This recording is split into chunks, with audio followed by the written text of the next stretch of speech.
இந்த பண்பாட்டை என்றைக்கு பறிகொடுத்தோமோ அடித்தளத்தில் ஒரு அடி விழுந்து விட்டது என்றுதான்.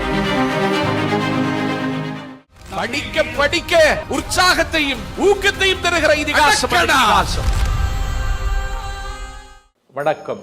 செந்தமிழை உயிரை நிறந்தேனே, செயலினை மூச்சினை உனக்களித்தேனே. ஒரு விவசாயி வயலை பேணுவதைப் போலத்தான் ஒரு வீட்டையும் பேண வேண்டும். விருந்தோம்புதல் என்பது தமிழர்களின் பண்பாடு.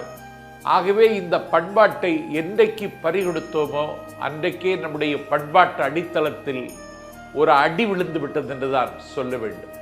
ஆகவே ஒரு வயலை ஒரு விவசாயி கண்காணிப்பதைப் போல் ஒரு குடும்பத்திற்கு தலைமை தாங்குகிற ஒருவன் அந்த வீட்டில் அவன் இருந்து ஓம்ப வேண்டும். அந்த வீட்டை அவன் முன்னெடுத்து செல்லுவது ஒரு களனியை பாதுகாக்கிற விவசாயி செய்யக்கூடிய கடமைக்கு சமம் என்று வள்ளுவன் சிந்திக்கிறான். இருந்தோம்பி இல்வாழ்வதெல்லாம் விருந்தோம்பி வேளாண்மை செய்தற் பொருட்டென்கிறான்.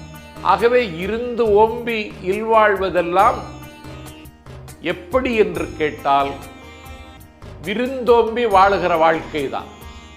ஆகவே வயலும் வாழ்வும் என்று சொல்வார்கள். வயல் வேறு அல்ல, வாழ்வும் வேறல்ல. இதைத்தான் விருந்தோம்பல் என்கிற அதிகாரத்தில் மாண்புகள் வள்ளுவன் பதிவு செய்கிறான். சந்திப்போம், திருக்குறளை சிந்திப்போம்.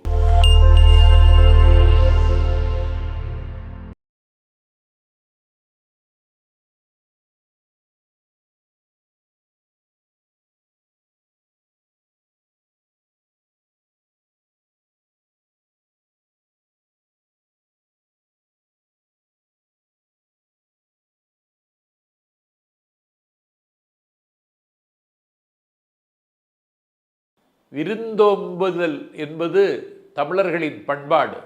ஆகவே இந்த பண்பாட்டை என்றைக்கு பறிகொடுத்தோமோ அன்றைக்கே நம்முடைய பண்பாட்டு அடித்தளத்தில் ஒரு அடி விழுந்து விட்டது என்றுதான் சொல்ல வேண்டும். ஆகவே ஒரு வயலை ஒரு விவசாயி கண்காணிப்பதைப் போல், ஆகவே வயலும் வாழ்வும் என்று சொல்வார்கள். வயல் வேறு அல்ல, வாழ்வும் வேறல்ல.